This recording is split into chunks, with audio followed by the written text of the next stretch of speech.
যেন ওনাদের নামটা কাটাই দিই, ওনারা নাকি ওই দিন ওখানে ছিলেন। বুকে পড়েছে কেন? কলেজ ব্যাগ কাঁধে নিয়ে প্রাইভেট পড়ার কথা বলে বাড়ি থেকে বের হয় আফনান পাটোয়ারি। কিন্তু ছাত্র আন্দোলনে গিয়ে আওয়ামী লীগ, যুবলীগ, ছাত্রলীগের হামলায় প্রাণ যায় তার। এ ঘটনায় মামলা করে আসামিদের হুমকি দুমকির ভয়ে পালিয়ে বেড়াচ্ছেন আফনানের মা নাসিমা আক্তার ও বোন জান্নাতুল মাওয়া। ওই আন্দোলনে শিক্ষার্থীদের উপর হামলা এবং এক পর্যায়ে গুলি চালায় আওয়ামী লীগ, যুবলীগ, ছাত্রলীগের কর্মীরা। পরে এক সহপাঠীকে বাঁচাতে গিয়ে গুলিবিদ্ধ হন আফনান। সঙ্গে সঙ্গে লুটিয়ে পড়ে, আর উঠে দাঁড়াতে পারেনি সে। চলে যায় না ফেরার দেশে। এমন মৃত্যু মানতে পারছেন না তার সহপাঠী ও আন্দোলনরত অন্যান্য শিক্ষার্থীরা। আফনানের শোকে আহাজারি যেন থামছেই না তার মা ও বোনের। এদিকে 14 আগস্ট রাতে আফনানের মা নাসিমা আক্তার বাদী হয়ে এই ঘটনায় লক্ষ্মীপুর সদর উপজেলা পরিষদের চেয়ারম্যান এ.কে.এম. সালাউদ্দিন টিপুকে প্রধান আসামি করে 75 জনের নামে মামলা করেন। তাতে অজ্ঞাত আরও 5 থেকে 700 জনকে আসামি করা হয়। কিন্তু মামলার আসামিরা আত্মগোপনে থেকে বিভিন্নভাবে তাদের হুমকি দিচ্ছেন। এতে ভয়ে বাসায় তালা দিয়ে পালিয়ে বেড়াচ্ছেন আপনার মা নাসিমা ও বোন জান্নাতুল মাওয়া। ছাত্র আন্দোলনে অংশগ্রহণকারী বেশ কয়েকজন শিক্ষার্থীর সহযোগিতায় কথা হয় আফনানের মা ও বোনের সঙ্গে। আফনানের মা নাসিমা আক্তার কান্না জড়িত কণ্ঠে বলেন, 3 মাস আগে আমার স্বামী সালেউদ্দিন আহমেদ বিদেশে মারা গেছেন। সেই শোক না কাটিয়ে উঠতেই আবার ছেলেকে হারালাম।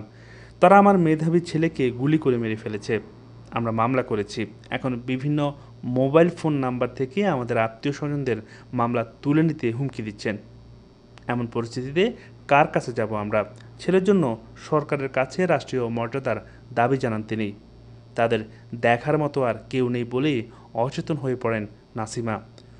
আপনার বোন জান্নাতুল মাওয়া তার মাকে আগলে ধরে বলেন, আদরের ভাইকে সবচেয়ে বেশি ভালোবাসতাম। 3 মাসের ব্যবধানে বাবা ও ভাইকে হারিয়েছি। স্মৃতি হিসেবে আছে শুধু আপনার সাইকেল। তবে সরকারের কাছে ভাই হত্যার কঠোর বিচারের দাবি জানান তিনি। লোমহর্ষক সেই ঘটনার বর্ণনা দিতে গিয়ে আপনাদের সহপাঠীরা জানায়, প্রাইভেট পড়তে গিয়ে বই খাতার ব্যাগ কাঁধে নিয়ে আন্দোলনে যান আফনান। হঠাৎ ছাত্রলীগ ও যুবলীগ নেতাকর্মীরা সেখানে হামলা করে। সহপাঠী এক শিক্ষার্থীকে বাঁচাতে গিয়ে গুলিবিদ্ধ হয় আফনান। এক পর্যায়ে সে মাদাম ব্রিজের উপর লুটিয়ে পড়ে।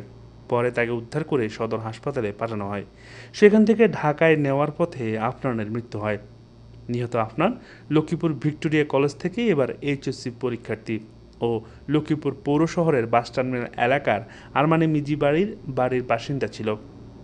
আফনান হত্যার এজাহারভুক্ত বাকি 74 জন আসামিরা হলেন জেলা ছাত্রলীগের সভাপতি সাইফুল ইসলাম রকি, সাধারণ সম্পাদক সাদাত হোসেন ভূঁইয়া, জেলা কৃষক লীগের সদস্য সচিব ও ভাঙ্গাখাই ইউনিয়ন পরিষদের চেয়ারম্যান মিজানুর রহমান ভূঁইয়া, জেলা ছাত্রলীগের সাবেক সভাপতি চৌধুরী মাহমুদুন নবী সোহেল, সাবেক সাধারণ সম্পাদক রাকিব হোসেন লোটাস, লক্ষ্মীপুর সরকারি কলেজ ছাত্রলীগের সাধারণ সম্পাদক শেবাব নেওয়াজ, লাহারকান্দি ইউনিয়ন পরিষদের চেয়ারম্যান আশরাফুল আলম, সদর উপজেলা আওয়ামী লীগের সাধারণ সম্পাদক সৈয়দ সাইফুল হাসান পলাশ, সাবেক আলোচিত মেয়র প্রয়াত আবু তাহেরের বড় ছেলে আফতাব উদ্দিন বিপ্লব, ছোট ছেলে আনোয়ার সাদাত শিবলু, লক্ষ্মীপুর পৌর আওয়ামী লীগের সভাপতি সৈয়দ আহমদ পাটোয়ারি, জেলা শ্রমিক লীগের আহ্বায়ক ইউসুফ পাটোয়ারি, জেলা স্বেচ্ছাসেবক লীগের সাধারণ সম্পাদক মাহবুব ইমতিয়াজ, জেলা ছাত্রলীগের সাবেক সাধারণ সম্পাদক মনিরুজ্জামান পাটোয়ারি, স্বেচ্ছাসেবক লীগ নেতা তানবীর হায়দার চৌধুরী রিঙ্কু, আওয়ামী লীগ নেতা জালাল উদ্দিন রুমি, মান্দার ইউনিয়ন পরিষদের চেয়ারম্যান সোহরাব হোসেন রুবেল পাটোয়ারি, জেলা যুবলীগের সাবেক যুগ্ম আহ্বায়ক বাজিদ ভূঁইয়া, জেলা ছাত্রলীগের সাবেক সাধারণ সম্পাদক জিয়াউল করিম নিশান, রায়পুর পৌর আওয়ামী লীগের আহ্বায়ক জামশেদ কবির বাকিবিল্লা ও জেলা ছাত্রলীগের সাংগঠনিক সম্পাদক শাহিন আলম।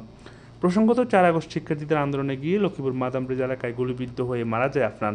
14 আগস্ট রাতে আফনানের মা নাসিমা আক্তার বাদী হয়ে 75 জনের নাম উল্লেখ করে এবং অজ্ঞাত 700 জনকে আসামি করে সদর মডেল থানায় হত্যা মামলা করেন। মামলা সদর উপজেলা পরিষদের চেয়ারম্যান জেলা যুবলীগের সভাপতি এ.কে.এম. সালাউদ্দিন টিপুকে প্রধান আসামি করা হয়। টিপু ও জেলা ছাত্রলীগের সাংগঠনিক সম্পাদক শাহিন আলমের শিক্ষার্থীদের উপর গুলি করার ভিডিও সামাজিক যোগাযোগ মাধ্যম ফেসবুকে ভাইরাল।